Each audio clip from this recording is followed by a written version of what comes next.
hoy voy a presentar mi proyecto que es sobre la física, o más bien dicho, lo que hemos visto durante estas clases, o también poder usarlas en nuestra vida cotidiana. Bien, si recordamos nuestra épica pelea contra Edison versus Tesla, fue una grandiosa pelea, ya que Edison creó la corriente directa, mientras que la corriente alterna la creó Nicolás Tesla, diciendo así quién fue el mejor inventor de nuestras luces que hoy en día usamos actualmente, como nuestros focos, nuestras lámparas, nuestras televisiones, todo lo relacionado tiene que ver con nuestra corriente de energía, que ahora la conocemos como electricidad. Bien, ahora recordemos nuestros estados de agregación de la materia, los cuales son sólido, líquido y gaseoso. Por ejemplo, el sólido son los átomos que tienen poca energía, pero que interactúan mucho entre sí. Los líquidos se forman cuando la energía está usualmente con calor y esta en un sistema aumenta y nuestra estructura rígida de un estado sólido se puede romper. Y por último, nuestro estado de gas, que se forma cuando la energía de un sistema excede a toda la fuerza de atracción entre las moléculas. Así interactúan poco a poco y chocan casi ocasionalmente. También aquí, claro, hay que recordar que nos acompaña la solidificación, nuestra fusión o derretimiento, nuestra condensación y la vaporización y cristalización. Así que pensemos en un ejemplo. Podría ser cuando nuestro sol le da un agua que está totalmente en temperatura tibia, que hace que luego por medio del calor se evapore y suba a una nube.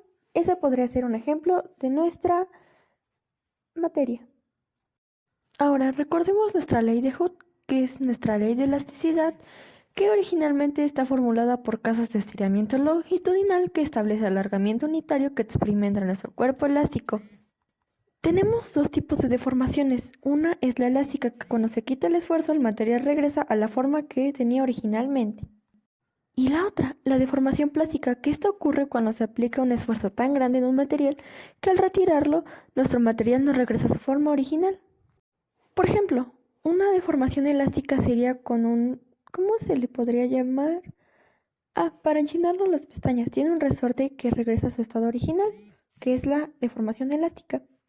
Un ejemplo que tendría yo de la deformación plástica es sobre un resorte que tenemos en los brackets que nos ponen cuando quieren separar nuestros dientes, pero ese resorte nos regresa todo normal.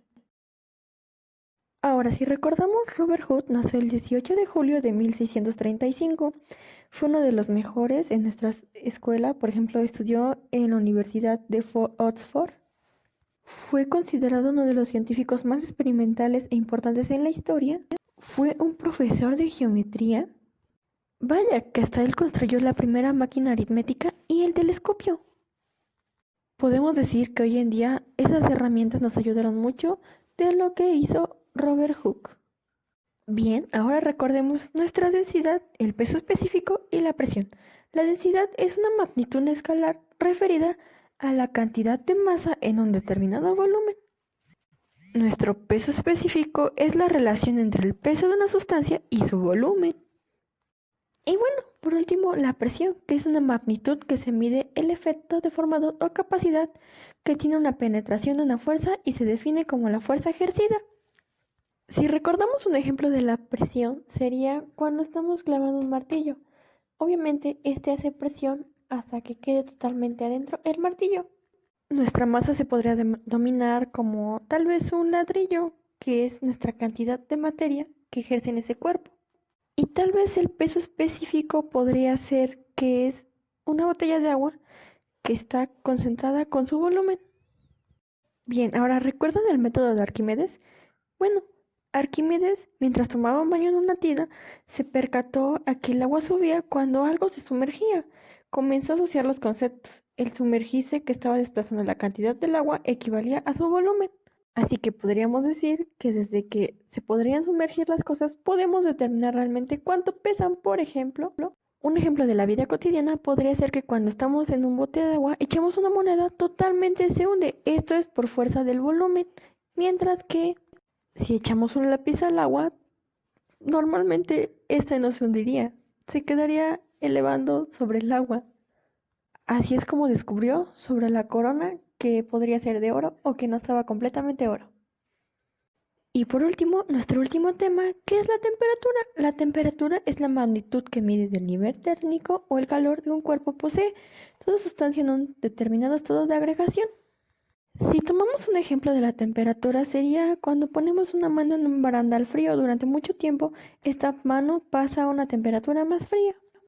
Ahora, podemos decir que existe aquí la termodinámica, que es la parte de la física que estudia las transferencias de calor, la conversión de la energía y la capacidad de sistemas para producir un trabajo. Podemos dar un ejemplo de la termodinámica, que es cuando un motor de auto, la combustión de la gasolina, libera energía, una parte de esta está convertida en trabajo que se aprecia al ver al auto moverse y la otra es convertida en calor. También en este tema viene nuestra segunda ley termodinámica, que establece la entropía total de un sistema aislado que nunca puede disminuir con el tiempo. Cuando sea menor entropía, estas están juntadas entre sí, pero cuando sea mayor entropía, estas están dispersas entre sí. Y claro, que tenemos nuestras unidades de temperatura, que es el grado Celsius, grado Fahrenheit, grado Reaumur, grado Romer, grado Newton, grado Leiden, grado Desli, Kelvin y Reinke. También tenemos tres tipos de sensación térmica, que son la temperatura seca, que esa temperatura no tiene ni en cuenta la humedad relativa ni la velocidad del aire. Podemos decir que podría ser una temperatura cerca a un desierto tal vez, como ejemplo. Seguimos con nuestra temperatura radiante, que tiene en cuenta el calor emitido por radiación de los elementos del entorno. En mi caso podría ser cuando vas a la playa, te da radiación en tu cuerpo, que esto genera calor. En tu entorno se podría decir que sería en tu cuerpo o ahí con tus familiares o conocidos. Y nuestra última temperatura, que es la húmeda, esta es la que se mide con un termómetro cuyo bulbo está cubierto con una gasa o paño de algodón humedecido con agua, termómetro de bulbo húmedo. Así que podemos poner un ejemplo que sería, no sé, tal vez la selva, que es un lugar que no es ni muy cálido, ni muy frío, ni muy caliente, húmedo. Como podemos observar, la física es algo que normalmente no lo conocemos del diario. Podemos aprender cosas nuevas, cosas que no sabíamos o cosas por quién fueron experimentadas. Tal vez no seamos muy científicos en estos temas, pero sé que con el paso del tiempo estas cosas nos pueden beneficiar tanto como en una carrera universitaria, tanto como en tu vida cotidiana. Y sin nada más que decir, concluimos. Muchas gracias por su atención.